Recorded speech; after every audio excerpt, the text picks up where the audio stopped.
Live in the garage or move out, my son said. You don't care where you spend your last years, do you? My daughter-in-law added. I silently packed my things and left. The next day, come back, you have to pay for this, they screamed into the phone. Before we continue, please subscribe to the channel and let us know where you are listening in the comments. The house felt different the moment I walked in. Something about the silence wasn't right. Usually the TV would be on, some game show or news program filling the emptiness. Tonight, nothing. Just Mark and Jennifer sitting at the kitchen table like they were waiting for a job interview to begin. Their backs were straight, hands folded, professional, rehearsed. I set the pharmacy bags on the counter, prescription bottles rattling against each other in their plastic cocoon. My diabetes appointment had run long, 3 hours of tests, lectures about blood sugar levels, adjustments to medications I could barely afford. The doctors meant well, but their concern felt like pity wrapped in medical terminology. Dad, we need to talk. Mark's voice cut through the quiet. Sit down. Not, how was your appointment? Not, are you feeling okay? Just that cold command. I stayed standing near the counter, one hand still resting on the pharmacy bag. The fluorescent light above hummed, casting everything in that harsh white glow that makes everyone look tired. Your health is getting worse, Mark continued. He wasn't looking at me directly. His eyes focused somewhere around my shoulder. We can't constantly take care of you. Jennifer shifted in her chair, uncrossing and recrossing her arms. Her nails, perfectly manicured, painted some shade between burgundy and brown, drummed against her sleeve. Tap, tap, tap. Like she was counting down to something. We've been thinking, she said, her voice carrying that false sweetness I'd learned to recognize over the years. You could live in the garage, it's warm, has electricity, or maybe move to some senior facility. The garage, where I used to keep my tools, my workbench, all the projects I'd planned to finish someday. Where I'd taught Mark to change oil, to fix a leaking faucet, to understand that things worth having required effort and patience. That garage. Mark picked up the TV remote from the coffee table, a deliberate gesture, theatrical even, and set it down again. We need to think about our future, our family. Our family. The words hung in the air like smoke. I'd lived in this house for 42 years, bought it when Mark was still in diapers. Every room held memories, birthday parties, homework sessions at this very table, Christmas mornings with wrapping paper scattered like snow across the carpet. My wife's laughter used to echo off these walls, now just silence and ultimatums. Does it really matter where you spend your final years? Jennifer leaned forward, her expression softening in a way that didn't reach her eyes. We need to think about our family. There it was again. Their family, not ours. The distinction was clear. I looked at my son, really looked at him. When had he stopped being the boy who'd cried when his goldfish died? When had compassion been replaced by this cold calculation? He wouldn't meet my gaze, found something fascinating about the grain in the wooden table instead. Minutes passed. Maybe 10, maybe 15. Jennifer's nail drumming continued its rhythmic countdown. Mark shifted in his seat, cleared his throat twice, opened his mouth to speak, and then closed it again. They were waiting for me to argue, to plead, to give them the confrontation that would justify this decision. I wouldn't give them that satisfaction. I understand, I said finally. Mark's head snapped up, surprise flickering across his face before he composed himself. Jennifer's drumming stopped mid-tap. The stairs felt steeper than usual as I climbed them. Each step required deliberate effort, my hand gripping the banister I'd installed 30 years ago. Solid oak, built to last. I'd told Mark that quality mattered, that shortcuts always cost more in the end. He'd nodded then, seemed to understand. Maybe he'd never really listened. My room for 4 decades, suddenly felt like a temporary space. The walls I'd painted, the window I'd replaced after the storm of '09, the closet where my wife's perfume bottles still sat, untouched on the top shelf. All of it now just borrowed space, revoked without notice. I pulled the old leather suitcase from under the bed, dust scattered in the lamplight. The case's brass latches clicked open with the same satisfying sound they'd made on 100 business trips. Back when I was still working, still needed, still valued for something beyond the inconvenience of my existence. Clothes first, the essentials, underwear, socks, 3 shirts, 2 pairs of pants, my good jacket, the charcoal one I'd worn to my wife's funeral, toiletries from the bathroom, the medications I'd just picked up, my address book, worn leather cover, pages soft from decades of use, the photograph of my wife from our wedding day, her smile frozen in silver gelatin, eternally 32, eternally happy. The suitcase wasn't heavy with possessions, just heavy with the weight of what they represented. Downstairs, Mark and Jennifer had moved to the living room. They sat on opposite ends of the sofa, a careful distance between them, like they were establishing territories. Neither looked at me as I descended. Jennifer examined her nails. Mark stared at the blank TV screen. I set my keys on the wooden table by the door. House keys, garage keys, mailbox key. The metallic clatter echoed louder than it should have, final and absolute. No goodbye, no last words. They wanted me gone. I would go. But on my terms, in my time, with my dignity intact. The front door closed behind me with a soft click. Night air hit my face, cool for March, carrying the scent of desert sage and distant rain that would probably never arrive. Phoenix had been in drought for 3 years, some things you just learn to live without. My truck sat in the driveway, reliable even after 15 years. I loaded the suitcase into the passenger seat, its weight settling into the worn upholstery. The engine turned over on the first try. Always did. I'd maintained it properly, changed the oil every 3,000 miles, kept the tires rotated. Some habits die hard. The motel bed's edge bit into my thighs as I sat there, studying the pharmacy bottles lined up on the nightstand. Metformin, glipizide, lisinopril.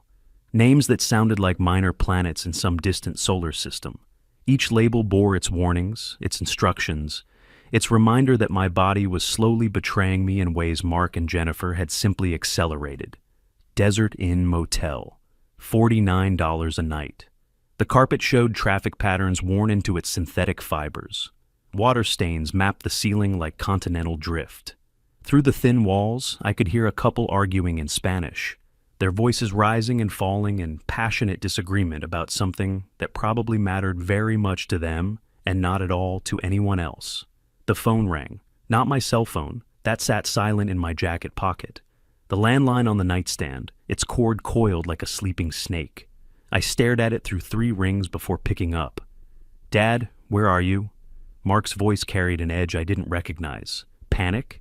Anger? "Come back immediately." "I thought you wanted me to leave." I kept my voice level, neutral, a skill I'd learned during 40 years of client negotiations. Never let them hear you break. "This is ridiculous. You're being dramatic. We can discuss." A rustling sound. Jennifer's voice replaced Mark's, sharp and businesslike. "Listen carefully. You have to pay for this. 2 years of housing, utilities, food. We calculated everything. $48,000, plus emotional damages for forcing us to evict you." The numbers hung in the air. 48,000. She'd actually calculated it, probably in a spreadsheet, color-coded and organized. I could picture it, rows and columns, each meal itemized, each electricity bill annotated. "Did you hear me?" Jennifer's voice rose slightly.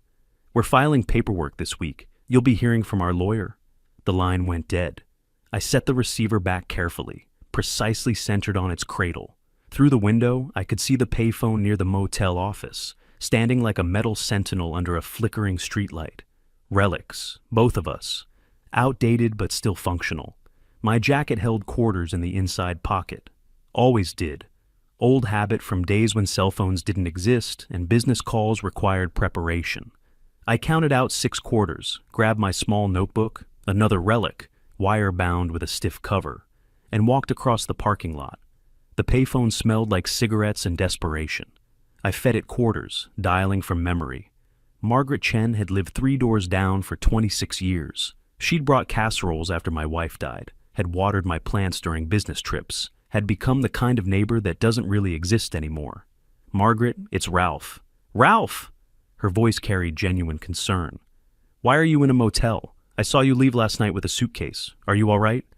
"I'm fine, just needed some space." "Hey, I wanted to ask you something. Did anyone unusual come by the house yesterday?" A pause. The kind that meant she was deciding whether to tell me something. Traffic hummed on the highway beyond the motel, constant and indifferent. Well, now that you mention it, why did a notary come to your house yesterday afternoon? And some people from the bank. I noticed because they parked in front of my driveway. Made me late for my book club. The quarters in my pocket suddenly felt heavier. What time was this, Margaret? Around 2. While you were still at your appointment, I think. Is everything okay? Everything's fine. Thanks, Margaret. I need to go. I hung up before she could ask more questions. 2 o'clock yesterday, while I sat in the doctor's office learning about my deteriorating health, learning about medication adjustments and lifestyle changes, while nurses drew blood and doctors typed notes into their computers, while I worried about co-pays and prescription costs, Mark and Jennifer were hosting a notary and bank representatives. Back in my room, I sat in the chair by the window. The couple next door had stopped arguing. Now I could hear a TV through the wall, some game show where people guessed prices and screamed when they won. Manufactured excitement for manufactured prizes. I pulled out my address book. The leather cover felt familiar in my hands, its weight comforting. 40 years of contacts, collected and maintained like a garden. Professional associates, former clients, people who owed favors, people who remembered when I'd done them favors. Mark and Jennifer thought they were clever. A notary meant documents. Bank representatives meant financial transactions. They'd probably refinanced the house, taken out loans against the equity I'd built over 4 decades. My name on the deed, my credit history, my assets, all accessible to my son with the right paperwork, the right attorney, the right lies about my declining mental capacity. Emotional damages, $48,000. Numbers pulled from thin air to intimidate me into compliance. They'd made a critical mistake. They'd assumed that being old meant being helpless, that diabetes in retirement equaled weakness, that I'd spent 40 years as an accountant without learning exactly how money moved, how documents worked, how systems could be navigated or manipulated depending on which side of the transaction you stood. I flipped through the address book's pages, names from Phoenix, from California, from my years working corporate mergers. Each entry held a story. Successful deals, saved businesses, grateful clients who'd told me to call if I ever needed anything. Some debts never expire. My finger traced down one page, stopped on a particular name, Robert Phillips, attorney, estate, and tax law specialist. We'd worked together on 5 major cases in the early 2000s.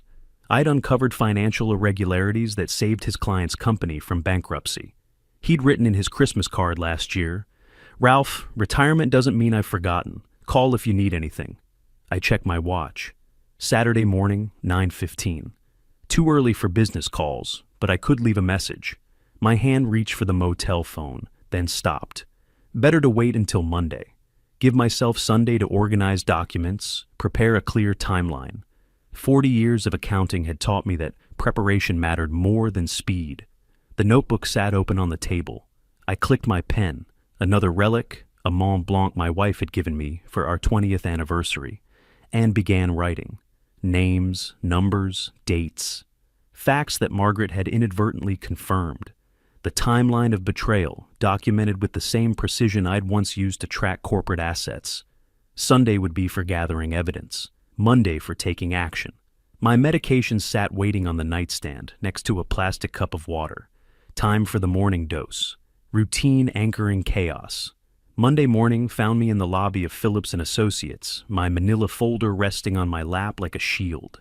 The weekend had been productive. 20 phone calls, 14 relevant documents retrieved from my safe deposit box. A chronological timeline written in my neatest handwriting, each entry cross-referenced with supporting evidence. My hands trembled slightly as I straightened the papers one more time. Not fear, anticipation mixed with exhaustion. I'd taken my morning medications at 6, eaten breakfast at the motel's complimentary buffet, scrambled eggs and wheat toast, nothing that would spike my blood sugar, and arrived at the law office 40 minutes early. Professional preparation versus amateur improvisation.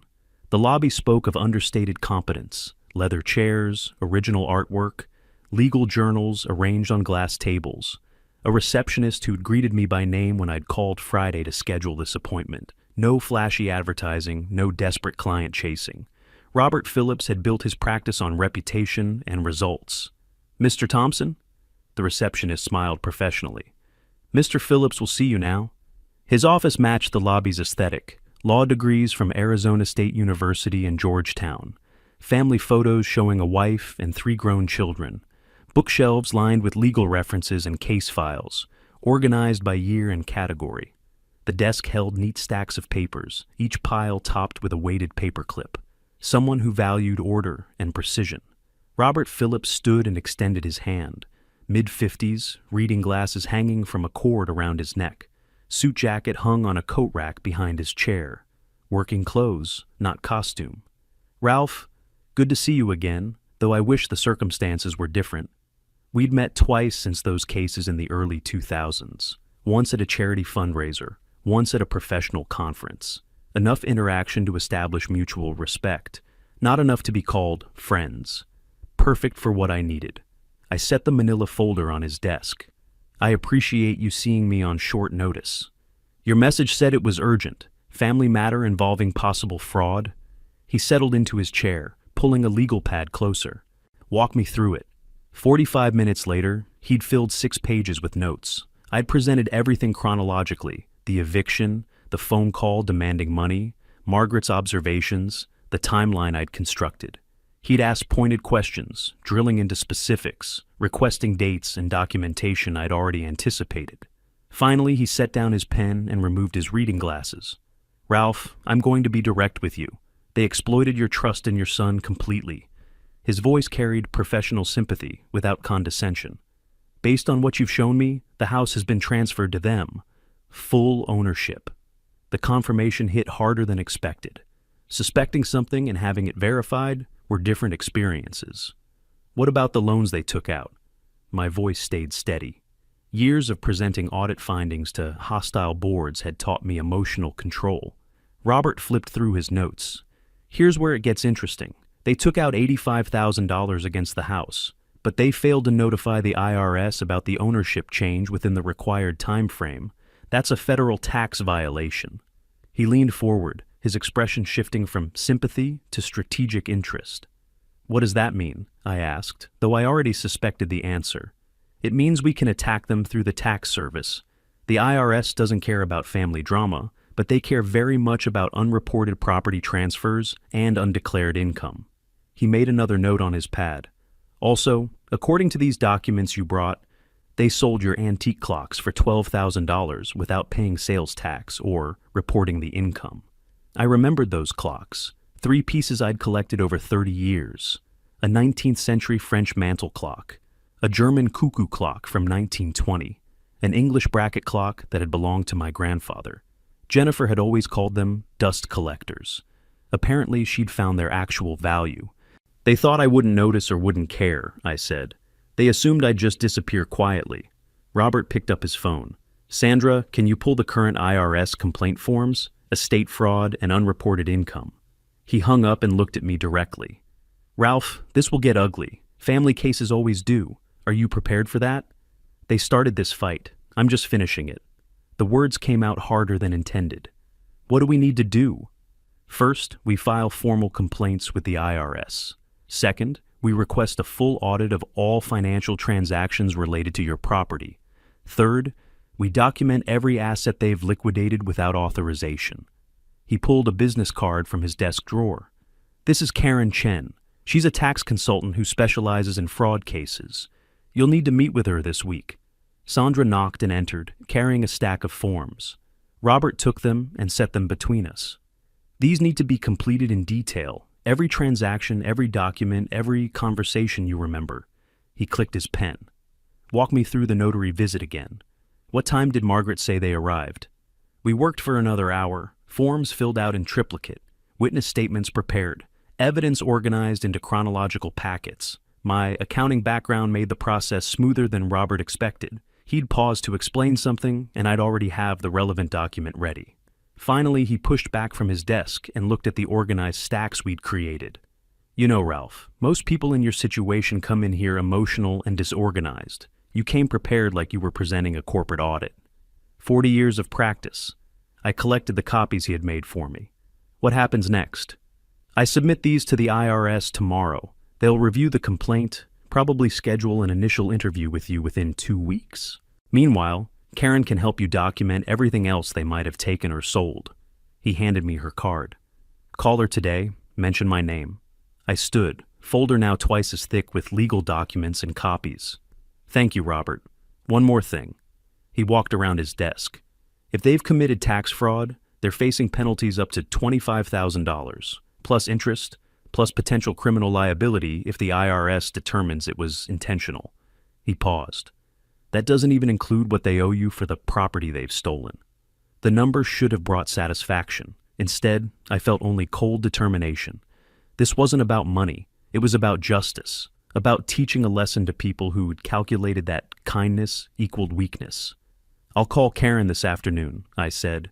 Robert escorted me to the lobby. We shook hands again, and he handed me a folder containing everything we'd prepared.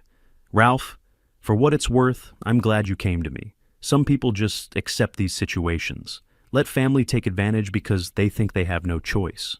I spent 40 years auditing companies, I replied. I know the difference between legitimate business and theft dressed up in paperwork. Outside, Phoenix heat hit like opening an oven door, March temperatures climbing toward 90. I walked to my truck, set the folder carefully on the passenger seat, and pulled out Karen Chen's business card. The card was simple: name, credentials, phone number. Tax fraud investigation specialist. I checked my watch. 1:15. Lunch hour, but worth trying. Karen Chen's office occupied the third floor of a building in the downtown Phoenix, tucked between an insurance agency and a dental practice. I'd called from the parking lot outside Robert's office. She'd had a cancellation at 2:30. Come now if you can, she'd said. Bring everything. The elevator hummed as it climbed. My folder felt heavier with each floor, weighted with documentation and evidence. Through the elevator's polished metal doors, my reflection stared back. A 63-year-old man in a pressed shirt and slacks, carrying the weapons to fight back against his own family. Her waiting room held two other people, a young couple reviewing documents together, whispering urgently about deductions and penalties. I signed in, took a seat, and used the time to review my timeline once more. Every detail had to be accurate. The IRS didn't forgive sloppy documentation. Mr. Thompson? Karen Chen appeared in the doorway. Late 40s, sharp business suit, reading glasses perched on her head. Her handshake was firm. Come on back. Her office was smaller than Robert's, but equally organized. Computer monitors displayed spreadsheets and tax forms. A whiteboard on one wall showed a complex flowchart with arrows connecting various entities. Professional certifications lined another wall. CPA, Enrolled Agent, Certified Fraud Examiner. Robert called ahead, she said, gesturing to a chair. Said you've got a solid case building. Show me what you have. I opened the folder and began walking through the documentation. She made notes on a legal pad, occasionally stopping me to ask for clarification or request specific documents. 20 minutes in, she pulled up something on her computer. Your property records show the transfer happened on March 3rd. That's Friday, 2 days before they evicted you. She turned the monitor so I could see. Look at the timing. They secured ownership, then immediately removed you from the premises. The screen showed official county records. My house, my home for 42 years, now listed Mark and Jennifer as sole owners. Transfer date, March 3rd. My signature at the bottom, allegedly witnessed by a notary named Patricia Hendricks. I never signed that. The words came out flat. Factual. Karen zoomed in on the signature. Probably forged, but proving that requires a handwriting analysis, which takes time. What we can prove immediately is the tax violations. She pulled up another screen. They had 30 days to report this transfer to the IRS. They're now 6 days past that deadline. She made more notes, her pen moving rapidly across the paper. The loan for $85,000? When did that happen? I pulled out bank statements I'd retrieved from my safe deposit box. According to these, the loan was approved March 4th, the day after the transfer, the day before my medical appointment. Perfect timing for them. Terrible news for you. She studied the statements. But look at this. They used your credit history to secure the loan, your 40 years of perfect payment records, your equity, then they kicked you out before you could discover what they'd done. She pulled up a tax form on her computer. I'm preparing an IRS Form 3949A, Information Referral for Suspected Fraud. We're going to document every transaction, every undeclared sale, every violation. She looked at me directly. Ralph, are you prepared for where this leads? If the IRS investigates and finds intentional fraud, Mark and Jennifer could face criminal charges. They chose this path. I kept my voice level. I'm just making sure they reach its destination. Karen worked for another hour, filling out forms, cross-referencing documents, building what she called an unimpeachable case. She requested additional documentation. Proof of my ownership history, receipts for the antique clocks, evidence of my financial competence. The clocks are interesting, she said. They sold them for $12,000 but never reported the income. That's tax evasion on top of everything else. If they had done this properly, they would have owed around $2,000 in capital gains tax. She printed several forms and handed them across the desk. Sign here, here, and here. These authorize me to represent you in communications with the IRS. My Mont Blanc pen, the one from my wife, signed each form with deliberate precision. Each signature felt like laying another brick in a wall that would eventually trap Mark and Jennifer in their own schemes. What happens now? I asked. I submit these tomorrow morning. The IRS will open a case file, probably assign an investigator within 10 days. They'll want to interview you, review your documents, potentially audit Mark and Jennifer's entire financial history. She stapled the forms together. Meanwhile, Robert mentioned you're staying at a motel? Desert Inn. It's temporary. Make sure you keep all receipts. Housing expenses forced by their illegal eviction can be claimed as damages in any civil suit. She made another note. Also, document every medical expense related to stress, your diabetes management, anything that's been affected by this situation. We wrapped up at 4:30. My folder now contained copies of everything she'd prepared, plus a detailed list of additional documentation to gather.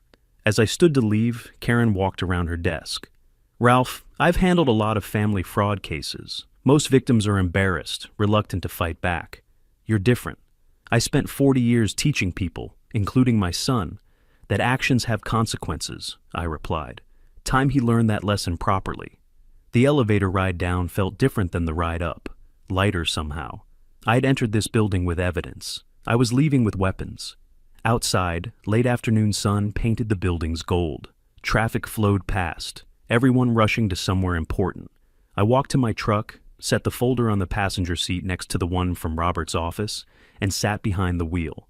My phone showed 3 missed calls from Mark's number. No voicemail, just the desperate attempts to reach me, to control me, to maintain their narrative. I deleted the call log without listening. Karen's business card sat on my dashboard next to Robert's. 2 professionals now working to unravel everything Mark and Jennifer had constructed. The IRS would investigate, auditors would examine every transaction, tax fraud specialists would calculate penalties and interest. Wednesday, 2 days of preparation, organization, and strategic planning. The machinery of justice was slow, but inevitable.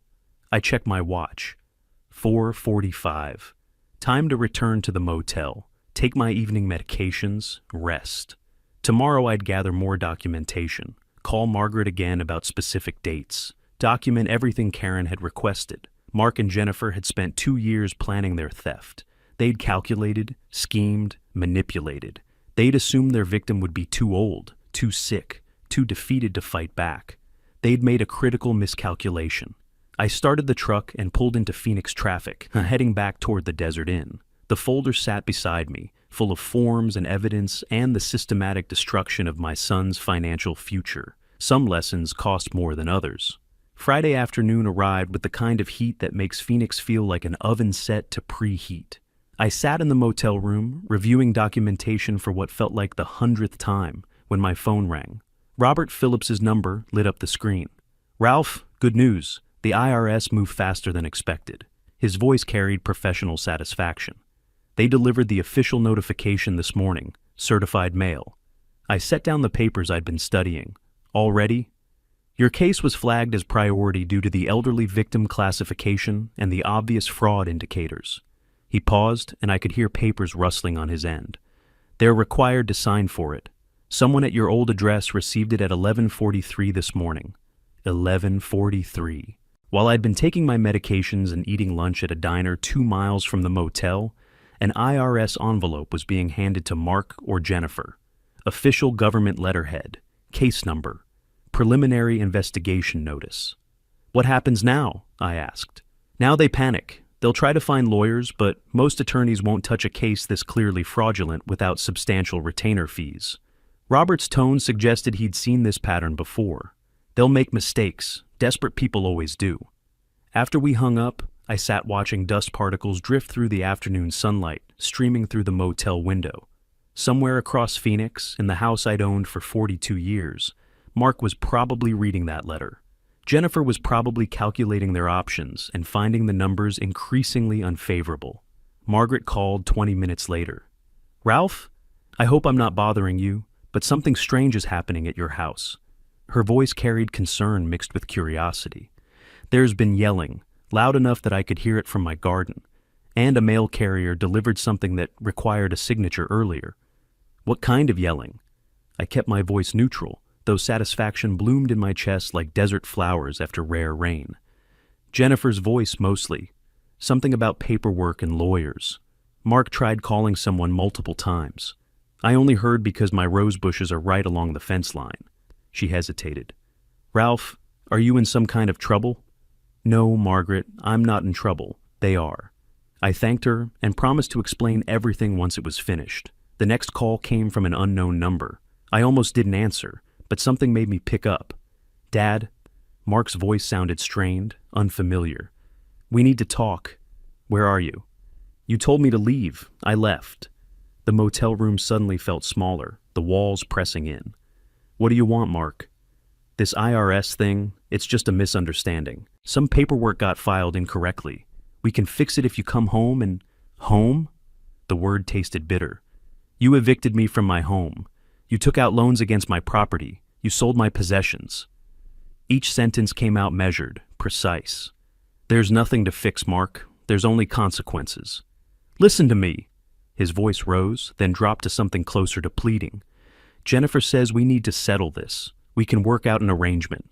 Forget about the $48,000. Just come back and tell the IRS this was all a mistake." Behind his voice, I could hear Jennifer saying something sharp and angry. A door slammed, the sound of their unity cracking apart. "Tell the IRS it was a mistake?" I stood, pacing the small motel room. "You mean lie to federal investigators about fraud, forgery, and tax evasion? That's your solution? You don't understand the situation you're creating." Mark's desperation leaked through the phone like water through a broken dam. "We have obligations. The loan payments alone are—" He stopped abruptly, realizing he'd said too much. "Loan payments," I repeated slowly. "Plural. How many loans did you take out against my house, Mark?" Silence. Then the line went dead. I set the phone down carefully on the nightstand, next to my medications and the folder containing all my documentation. My hands were steady. 40 years of presenting audit findings to hostile executives had taught me not to show satisfaction too early. But inside, something cold and determined settled deeper. Karen Chen called 30 minutes later. "Ralph, I've been monitoring the situation. Your son tried to contact 3 different tax attorneys this afternoon. All 3 declined representation after preliminary case review." She sounded almost amused. "One of them called me directly. We worked together on a case 5 years ago. He wanted to know if you were actually pursuing this." "What did you tell him?"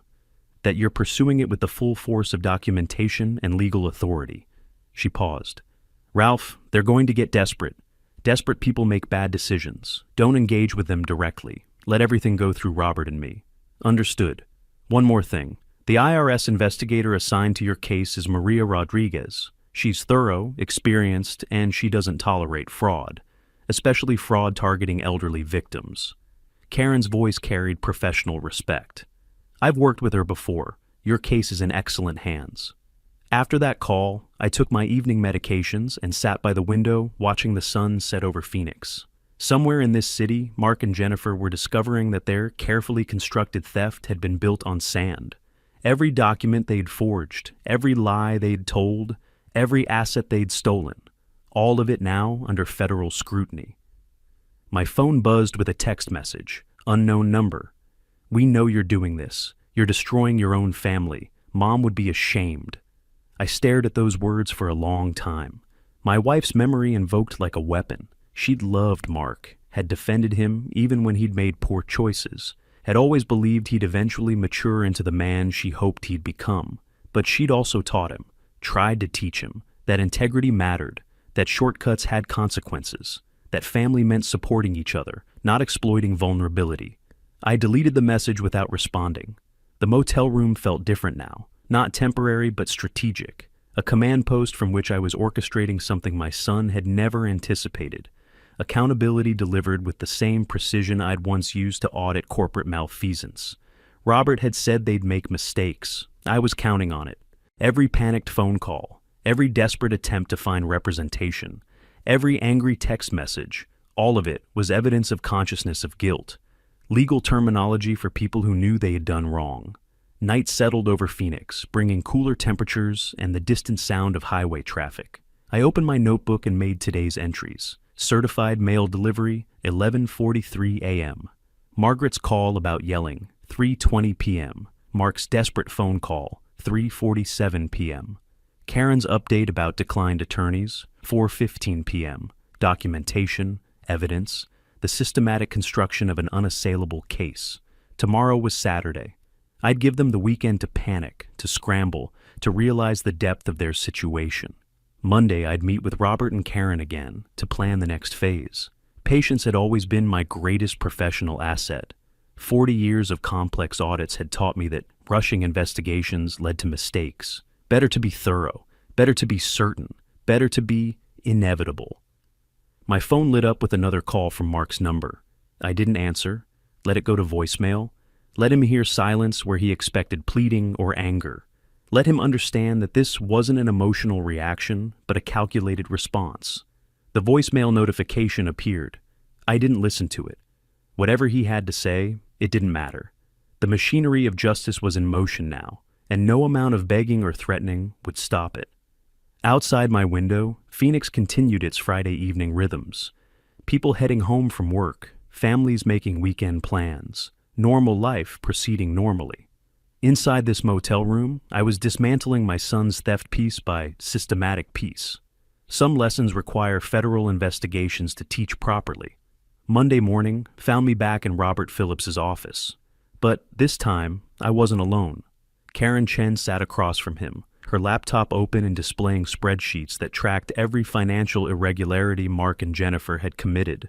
Stephen Clark, another tax specialist Robert had brought in for consultation, occupied the chair beside me. The weekend was productive, Robert began, pulling up documents on his computer screen. They contacted 7 different attorneys between Friday afternoon and Sunday evening. All 7 declined representation. Stephen leaned forward, adjusting his reading glasses. I spoke with 2 of them personally. Once they saw the preliminary evidence, the forged signatures, the unreported income, the timing of the transfers, they wouldn't touch it.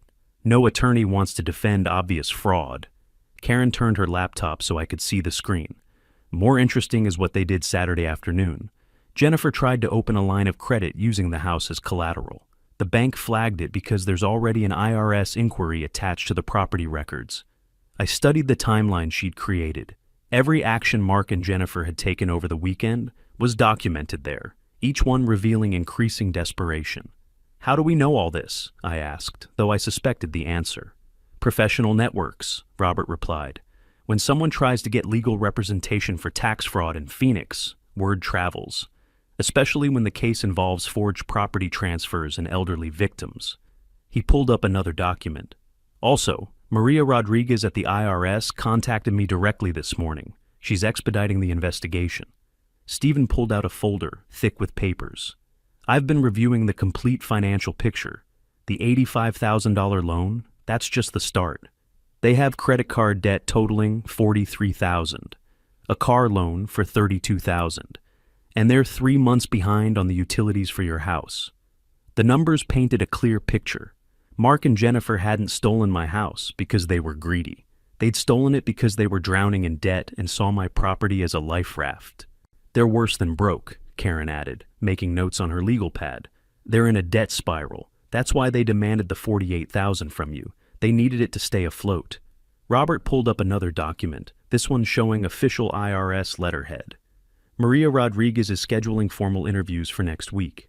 You'll need to provide testimony about the property transfer, the signatures, everything. But she's already indicated that, based on the preliminary evidence, she's recommending the case proceed to criminal investigation. Criminal investigation. The words hung in the air like smoke after a fire. What does that mean for them? I asked. Stephen answered, his voice carrying the weight of professional experience. Best case scenario, they plea bargain, pay substantial fines, return any liquidated assets, face probation. Worst case, federal charges for fraud, forgery, and tax evasion. Prison time is possible. Prison. My son in federal prison. Jennifer beside him. The thought should have brought satisfaction, but instead I felt only cold certainty that this was necessary. Ralph? Karen's voice pulled me back to the present. I need to ask you something important. How far are you prepared to take this? The question deserved consideration. I looked at each of them. 3 legal professionals who'd committed their expertise to my case. People who barely knew me, but had recognized the injustice and moved to correct it. They had a choice, I said finally. Every step of the way, they chose greed over integrity. They chose theft over honesty. They chose to exploit the trust of family. I met Karen's eyes directly. I'm prepared to take this as far as justice requires. Robert nodded slowly. Then we proceed with full cooperation with the IRS investigation. We document everything. We provide testimony when requested. And we let the federal system handle the consequences. We spent the next 2 hours reviewing every document, every timeline, every piece of evidence. Stephen had created a comprehensive analysis showing not just what Mark and Jennifer had done, but the systematic nature of their fraud, the planning, the timing, the calculated exploitation of my medical appointments, and their knowledge of my routines. This wasn't opportunistic theft, Stephen explained, pointing to dates on his timeline. This was premeditated financial abuse. They started the property transfer process 3 months ago, long before they evicted you. 3 months. While I'd been living in that house, taking my medications, believing I was helping my son get back on his feet, he'd been orchestrating my dispossession. Karen closed her laptop and looked at me directly. Ralph, I've handled a lot of family fraud cases. Most victims feel guilty about pursuing justice against family. They wonder if they're doing the right thing. She paused. You don't seem to have those doubts. 40 years as an accountant taught me something important, I replied. The numbers don't lie. The documents don't lie. The timeline doesn't lie. I gestured to the evidence spread across Robert's desk. Everything here tells the same story. Calculated theft. My only choice is whether to accept being a victim or insist on being heard. And you've chosen to be heard, Robert said. It wasn't a question. Loudly and clearly. Before I left, Robert handed me a folder containing copies of everything we'd discussed. Keep this with your other documentation. Maria Rodriguez will want to see your organizational system. It'll impress her. One more thing, Karen added. They're going to try contacting you again, more desperate this time. Threats probably, maybe even attempts at manipulation using family guilt. She pulled out a business card and wrote something on the back. This is Maria Rodriguez's direct line. If they contact you with anything that sounds like witness intimidation, call her immediately. I took the card, added it to my collection. Robert Phillips, Karen Chen, Stephen Clark, Maria Rodriguez, a team of professionals now working to ensure justice wasn't just pursued but achieved. Outside, Phoenix was warming toward another 90-degree afternoon. I walked to my truck, set the folder on the passenger seat with all the others, and sat behind the wheel considering the morning's revelations. Criminal investigation, prison time, federal charges. My phone buzzed. Text message from an unknown number. Please, we need to talk. This has gone too far. I screenshotted the message and forwarded it to Karen with a note. Documentation of continued contact attempts. Then I started the truck and headed back toward the Desert Inn. Lunch, medications, review of evidence. The routine that had sustained me through this process. Margaret called as I pulled into the motel parking lot. Ralph, I need to tell you something. Jennifer came to my door yesterday. She wanted to know where you were staying. I told her I didn't know. Margaret's voice carried worry. She looked terrible, exhausted, desperate. Thank you for not telling her.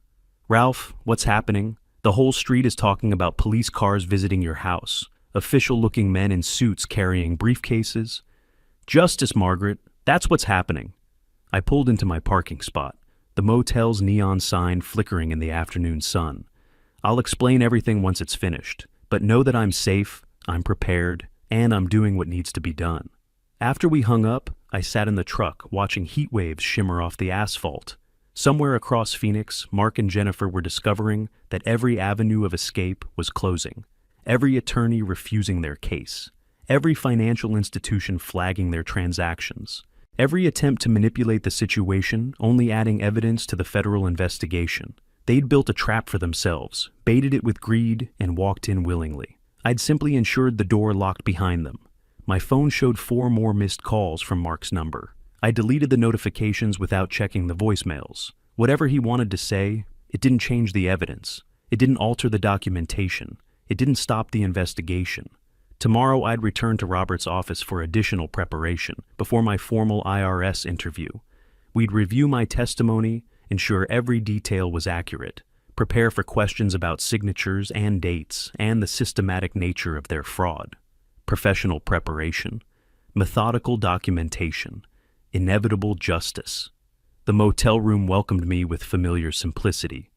Nothing permanent, nothing comfortable, but everything necessary. I spread my folders across the small table, organized by date and category, each one containing another piece of the comprehensive case against my son's theft. Some fathers teach their children through words and example. Some teach through consequences and accountability. 3 months had passed since that Friday night when Mark told me to leave my own house. June arrived with temperatures climbing past 100 degrees, but I barely noticed the heat as I stood in the lobby of the IRS regional office downtown, adjusting my tie in the reflection of the building's glass doors. Robert Phillips stood beside me, his briefcase containing 12 manila folders organized chronologically. Remember, answer questions directly and factually. Don't elaborate unless asked. Let the evidence speak. 40 years of presenting audit findings, I replied. I understand. Through the revolving doors, I watched Mark and Jennifer enter with a man I didn't recognize. Young, maybe 30, carrying a single briefcase that looked new. Their attorney, finally located after 7 rejections. Probably fresh out of law school, desperate for clients, willing to take cases more experienced lawyers avoided. Jennifer spotted me first. Her expression flickered. Surprise, then calculation, then something harder to read. Mark looked away immediately, found the floor tiles fascinating. They'd aged in 3 months. Jennifer's usual polish had dulled. Mark's suit hung looser, weight lost to stress. We rode separate elevators to the 3rd floor. Conference room B awaited at the end of a corridor lined with identical doors and fluorescent lighting that made everything look slightly unreal. Inside, a long table divided the space. Name cards marked positions. IRS Inspector Maria Rodriguez at the head, court reporter to her right, evidence table along the wall.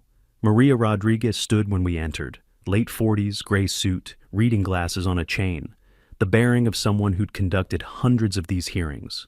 Mr. Thompson, Mr. Phillips, please sit here. She gestured to chairs on the left side. Mr. Mark Thompson, Mrs. Jennifer Thompson, and counsel, please take seats opposite. The formality created distance, not a family meeting, an official government hearing with federal authority backing every word. Maria opened a folder 6 inches thick. This hearing addresses IRS case number 2025 PHX 847, investigation into unreported property transfers, undeclared income, and potential tax fraud. Mr. Ralph Thompson is the complainant. Mark and Jennifer Thompson are respondents. She looked directly at Mark and Jennifer. You have legal representation? Their attorney stood. James Mitchell, representing the respondents. We're prepared to address any misunderstandings regarding... Mr. Mitchell, this is a findings presentation, not a trial. You'll have opportunity to respond after evidence review. Maria's tone allowed no argument. She'd done this too many times to tolerate inexperienced attorneys trying to control proceedings. For 90 minutes, she systematically presented the investigation results, property records showing the transfer date, handwriting analysis confirming signature forgery, bank documents detailing the $85,000 loan, sales records from the antique dealer who'd purchased my clocks, timeline charts showing Mark and Jennifer's coordination, notary visit while I was at my medical appointment, Loan approval the next day. Eviction within 48 hours. Mark tried interrupting twice. Maria silenced him with a glance. Jennifer's nails drummed against the table, that familiar nervous gesture.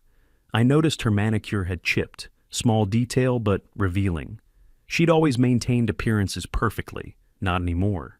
The timeline demonstrates systematic concealment spanning 18 months, Maria stated, pulling up another document. Initial property research began January of last year. Loan pre-approval applications occurred in October. Notary arrangements made in February. She looked at Mark and Jennifer. This wasn't impulsive. This was planned. James Mitchell cleared his throat. My clients were unaware of specific notification requirements regarding property transfers. They believed, Mr. Mitchell. Maria removed her glasses. Your clients are college-educated adults who sign documents acknowledging IRS notification requirements. Ignorance isn't a defense when signatures appear on federal forms. She returned to her folder. Additionally, they sold personal property worth $12,000 without reporting the income or paying applicable sales tax. That's a separate violation. Jennifer leaned toward Mark, whispering urgently. He shook his head, whispered back. Their attorney looked uncomfortable, probably realizing his clients had minimized the situation when hiring him. Maria turned to me. Mr. Thompson, I need to establish some facts for the record. Did you authorize the property transfer, dated March 3rd? No, I did not.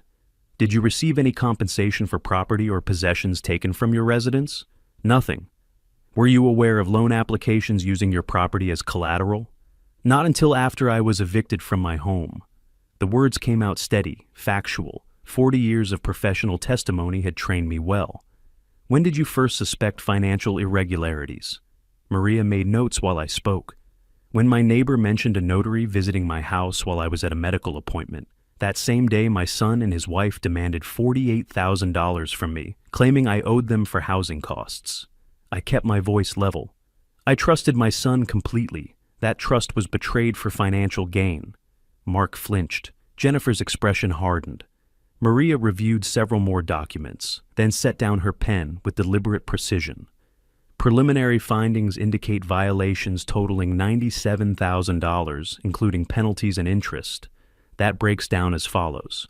$25,000 for unreported property transfer, $15,000 for undeclared income, $35,000 for fraudulent loan documentation, and $22,000 in accumulated interest and penalties.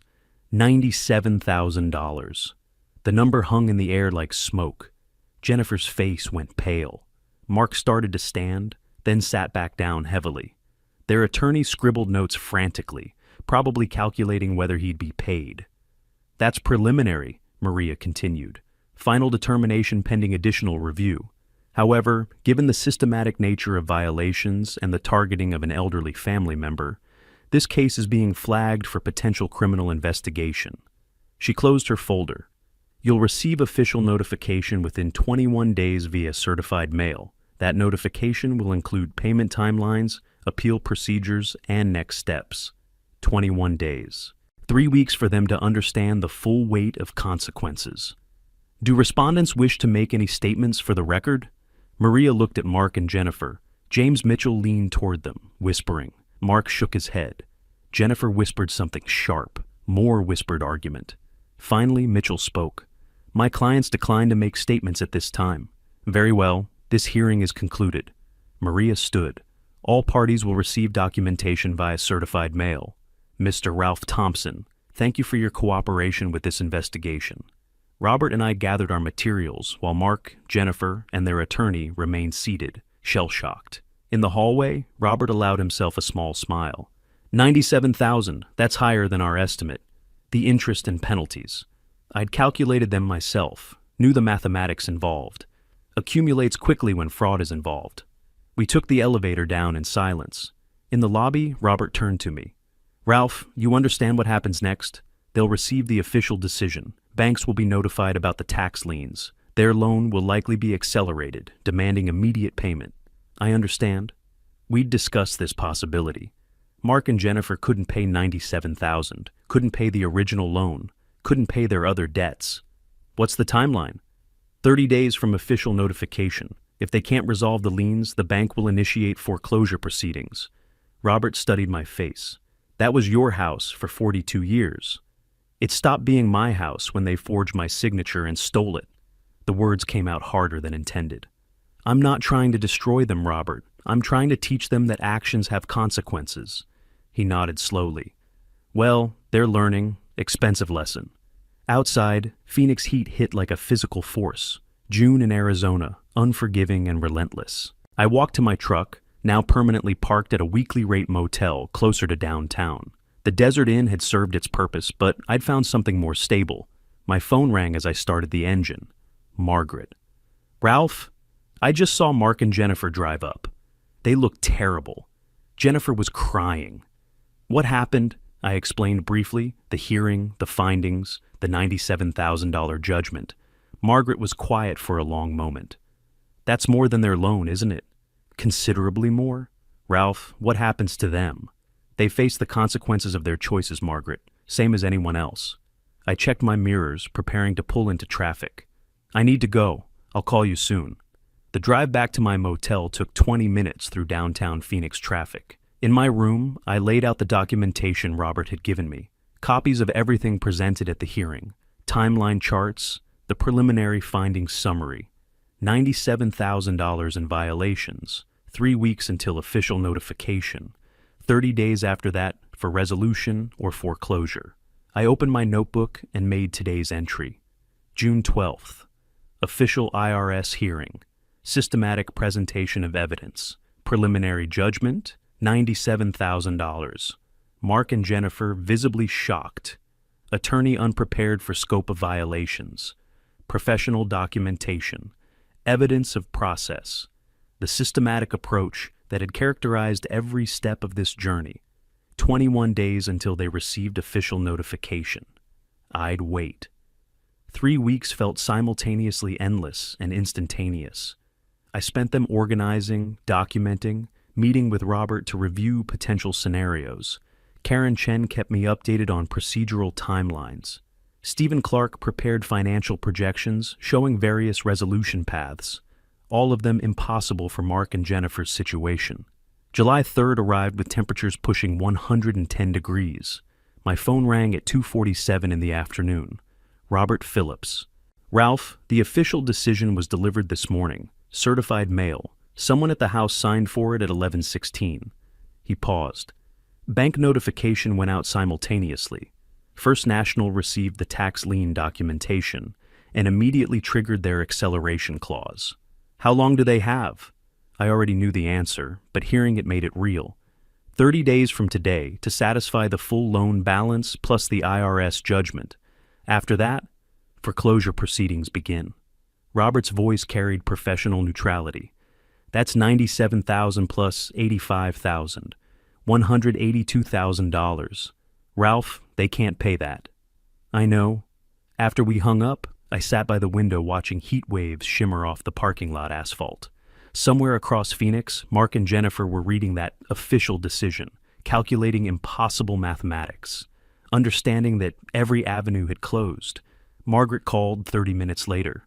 Ralph, something's happening at the house. Jennifer's car has been in the driveway all day. I heard yelling earlier, lots of yelling. She hesitated. Should I be worried? They're dealing with consequences, Margaret. Let them work through it. I assured her everything was under control, thanked her for keeping me informed. Karen Chen called at 4:15. Ralph, First National's legal department contacted me. Professional courtesy. They wanted to verify the tax lien authenticity before proceeding with foreclosure protocols. I confirmed everything. She paused. They also mentioned that Jennifer Thompson attempted to open another line of credit yesterday using the property as collateral. The bank denied it due to pending liens. So Jennifer had tried one more scheme, one more attempt to borrow their way out of consequences. Failed, of course. Every financial institution would flag that property now. Thank you for letting me know, Karen. Ralph? Her tone shifted slightly.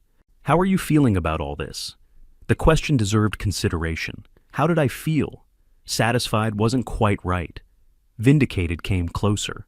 Mostly I felt a cold certainty that justice had been properly served. I feel like I did my job, I said finally. 40 years as an accountant taught me to follow evidence where it leads, document everything, and present findings accurately. That's what I did. You did more than that. You systematically dismantled a fraud operation. Karen's voice carried professional respect. Most victims don't fight back this effectively. After that call, I took my evening medications and sat reviewing my notebooks. 3 months of documentation filled 6 volumes now. Every phone call, every meeting, every development recorded in my neat handwriting. Evidence of process, proof of systematic approach. My phone buzzed with a text from an unknown number.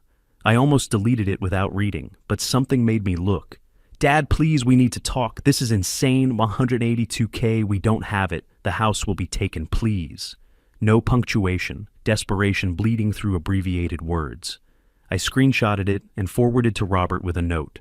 Additional contact attempt. No response given. Then I blocked the number. Evening settled over Phoenix, bringing marginally cooler temperatures. My motel room had become familiar territory. Small but organized, everything in its place. Folders arranged by category and date. Not home, but functional. Robert called again at 7:30. Ralph, I just received a call from James Mitchell, Mark and Jennifer's attorney. He wanted to know if you'd consider negotiation. Negotiation regarding what? Though I knew the answer. Settlement. They're prepared to offer a payment plan for the IRS judgment if you'll help them with the bank regarding the foreclosure timeline. Robert's tone suggested he found this amusing. Mitchell seemed to think you had influence over bank procedures. I have no influence over bank procedures. The bank is following standard protocols for tax lien situations. I stood, pacing the small room. What did you tell him? That you're not interested in negotiations, that they created this situation through systematic fraud and must resolve it themselves. Robert paused. He also mentioned they've contacted several bankruptcy attorneys. Bankruptcy. The last desperate move. Though it wouldn't help them much, tax debts weren't dischargeable, and the fraud findings would complicate any bankruptcy petition. Let me know if he contacts you again, I said. Will do. Ralph, get some rest. This is almost finished. Almost finished. 3 months of systematic justice delivery approaching its conclusion. I'd orchestrated everything Mark and Jennifer had dismissed as impossible. Professional legal representation, comprehensive evidence gathering, federal investigation, official hearings, binding judgments, all of it built on 40 years of professional expertise they had assumed had retired with me. Margaret called the next morning. Ralph, I have to tell you something. Jennifer knocked on my door last night, late, after 10. She looked absolutely terrible. She wanted to know how to reach you. What did you tell her? That I didn't have your number. She asked if I'd seen you, if I knew where you were staying. I said no to both. Margaret sounded worried. Ralph, she was crying. Actually crying. I've never seen her like that. What did she say? That they're losing everything. That they made mistakes but didn't realize how serious it was. That Mark's father was destroying them. Margaret paused.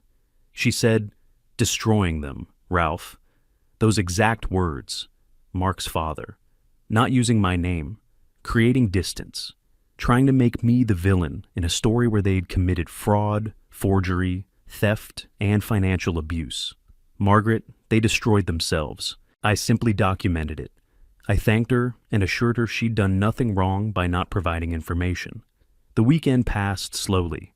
Saturday, I met with Robert to review final documentation. Sunday, I organized my files one more time, ensuring everything was categorically perfect. Monday arrived with news from Karen. The 30-day countdown had officially begun. July 3rd to August 3rd. 1 month for Mark and Jennifer to produce $182,000 they didn't have.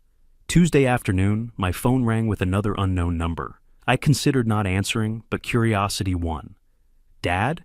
Mark's voice sounded hollow, defeated, barely recognizable as my son. Please, we need help. The house, your house, it's going to be taken. We have 30 days. We don't have the money. You know we don't have it. You should have considered that before forging my signature, stealing my property, and demanding I pay you for the privilege of being robbed. The words came out colder than I'd intended. You made choices, Mark. Choices have consequences. We made mistakes. We were desperate. The debts were overwhelming and we thought, You thought I was old and helpless and wouldn't fight back. I interrupted him. You calculated wrong. How did you do this? His voice rose. How did you get lawyers and investigators and make all this happen? You're just a retired accountant. I was an accountant for 40 years. I built relationships. I maintained professional contacts. I learned how systems work. Each sentence emerged precise as a scalpel cut. You knew all that, Mark. You just didn't think it mattered anymore. Silence on the line. Then, Mom would be ashamed of you. Your mother taught you integrity, taught you that family means supporting each other, not exploiting vulnerability. She'd be ashamed of what you've become. I paused. Let that sink in. Don't call this number again. I hung up before he could respond. The phone rang immediately. Same number. I blocked it. Wednesday morning brought confirmation from Robert. Bankruptcy attorneys had refused Mark and Jennifer's case. The fraud findings made them toxic clients. No attorney wanted to defend systematic elder abuse in bankruptcy court. They're running out of options, Robert said. 26 days until foreclosure proceedings begin. Ralph, they're going to lose that house. I know. The words should have brought satisfaction. Instead, I felt only quiet certainty. Robert, when the foreclosure happens, who gets first claim? Bank gets the property. They'll auction it to recover the loan balance. IRS gets proceeds after the bank is satisfied. Whatever's left goes to other creditors. He paused. Why?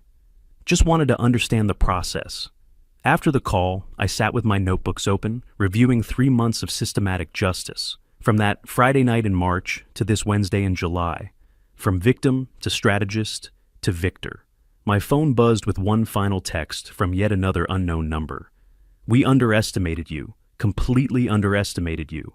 No name, but I knew who sent it. Jennifer. Always the pragmatic one. Always recognizing reality first. I didn't respond, didn't need to. The message confirmed what I'd known all along.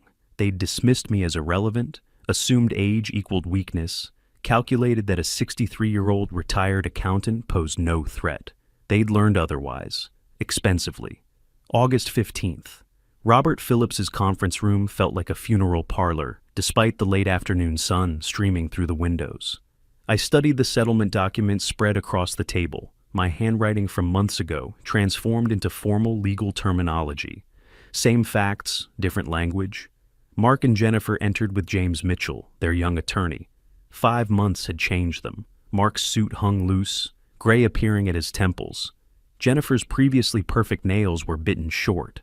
Small details revealing larger collapse. Let's begin. Robert organized papers efficiently.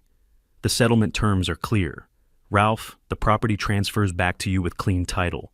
All liens removed. They vacate within 7 days. 7 days. 1 week to erase 5 months of occupation. Second component, $15,000 compensation for emotional distress and legal costs. Payment from liquidation of their vehicle. Robert pulled up another document. In exchange, the IRS reduces penalties to a structured payment plan, and Ralph agrees not to pursue criminal prosecution. That decision had been difficult. Prison wouldn't restore my property or teach them anything beyond hatred. This settlement, complete financial devastation, public humiliation, permanent separation, taught the lesson more effectively. Mr. Thompson, you understand these terms? James Mitchell addressed Mark. Once signed, you relinquish all property claims. The IRS payment plan takes 12 years. Your credit is destroyed for at least a decade. Mark nodded silently. Mrs. Thompson, this includes a permanent no-contact order. No communication with Ralph Thompson except through legal representatives. I understand. Jennifer's voice was flat, already calculating next steps. My Mont Blanc pen felt heavy as I signed each page. Across the table, Mark's hands trembled with his signatures. Each one surrendered something: his inheritance, his claim to the house, his relationship with his father. Jennifer signed quickly, efficiently, emotionally detached. Papers rustled in the silence. No congratulations, no reconciliations. Just administrative conclusion of family destruction. The settlement is binding. Robert collected documents. You have 7 days to vacate. Ralph returns August 22nd. Keys left with Margaret Chen. Mark finally looked at me.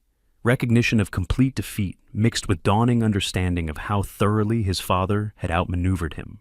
Dad, I never meant for it to go this far. But it did go this far, Mark. That's what matters. I kept my voice level. You had choices. You chose greed over integrity, theft over asking for help. We were desperate. The debts were your responsibility to handle honestly. I closed my briefcase with deliberate precision.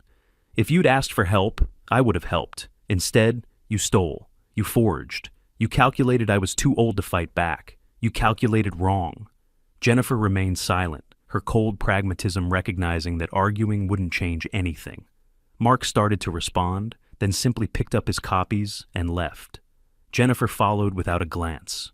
Robert and I stood alone in the conference room. You won, Ralph. Complete legal victory. I know. The words came out quieter than intended. But winning feels different than I expected. What they did was calculated elder abuse, 18 months of planning. You had every right to respond with full legal force. I know that too, but knowing something intellectually and feeling it emotionally are different things. Outside, Phoenix heat assaulted me. 108 degrees. I sat in my truck, briefcase beside me containing settlement documents. Property deed with my name restored. Compensation agreement. No contact order ensuring permanent separation. Everything I'd fought for, achieved through 40 years of professional expertise deployed for personal survival. Victory felt hollow. Justice felt like signatures formalizing family destruction. 7 days until I understood what I'd really won. August 22nd arrived with sunset approaching. I drove through my neighborhood slowly, noting the U-Haul truck in my driveway. Mark and Jennifer loading final boxes in silence. I parked at Margaret's. She handed me the keys Jennifer had dropped off without a word. 2 keys on my old keyring, the same ones I'd set down that Friday night in March. Thank you, Margaret, for everything. I crossed the street as evening light painted everything golden. Jennifer saw me first, straightened without expression. Mark turned, froze with a lamp in his hands. We'll be gone in 30 minutes, Jennifer stated. Everything's out. We cleaned. I'm not here to rush you, just ensuring the transition is completed properly. Mark set down the lamp carefully. Dad, I'm sorry. Truly sorry. We never should have. You're right. You shouldn't have. But you did. I kept my voice level. Now you face the consequences. Did you have to destroy us completely? 12 years of IRS payments, ruined credit. We can't even rent a decent apartment. Mark, you forged my signature, stole my house, sold my possessions, demanded $48,000 from me. Each sentence precise as accounting entries. What did you think would happen? We thought you were old and helpless, Jennifer cut in coldly. We were wrong. Yes, you were. I looked at them both. I documented everything, followed legal procedures, let consequences fall naturally. That's not destruction, that's accountability. Mark's shoulders sagged. I never understood how smart you really were, how thoroughly you could plan. I thought you were just a retired accountant, just my dad. You thought I didn't matter. That was your mistake. Silence settled. Sprinklers activated on timers. Distant traffic hummed. We should finish, Jennifer said, always pragmatic. Mark moved toward another box, then stopped. Could you have helped us with the debts before all this? If you'd asked, I would have helped. Reviewed finances, created payment plans, maybe provided a loan with proper documentation. I paused. But you didn't ask, you stole. There's a difference. I know that now. 20 minutes later, the U-Haul was loaded. They stood by the cab, ready to leave. This was supposed to be my inheritance, Mark said quietly. I thought I was just accelerating what would be mine anyway. Inheritance is earned through respect and trust, not theft and forgery. I pulled out the keys. You'll never inherit this house. When I die, it goes to charity. I've revised my will. His face went pale. Jennifer showed no reaction. Goodbye, Dad. I watched the U-Haul back out, turn, disappear down the street.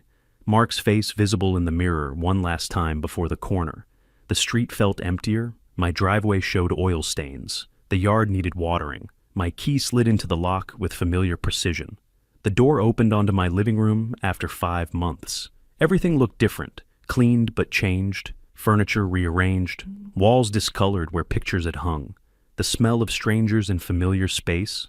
I climbed stairs to my bedroom, empty except for a bed frame they couldn't fit in the truck, my closet bare. Everything mine again, by law, but belonging to ghosts. I sat in the living room as sunset faded to dusk, my house, my victory, my isolation. Robert called to confirm everything was finished. The final documents would be filed tomorrow. After hanging up, I sat in the quiet house. No sounds, no voices, no life except mine. My wife's photograph still sat on the mantel. She smiled eternally, forever 32. I'd protected our home, proven that theft had consequences, taught our son a lesson he'd carry for 12 years. But I'd also severed the last family connection, destroyed the relationship she'd treasured, chosen justice over reconciliation. I did what I had to do, I told her photograph quietly. I hope you understand. The house offered no answer, just silence, just shadows, just my breathing. Outside, Margaret's porch light clicked on. Other houses illuminated, Phoenix settling into evening, families gathering, normal life proceeding. Inside my house, I sat alone with my victory. Justice served, family destroyed, home reclaimed, heart emptied. Some lessons cost more than others. Some victories feel exactly like defeat. If you like this story, please like this video, subscribe to the channel, and share your impressions of this story in the comments. To listen to the next story, click on the box on the left. Thank you for watching.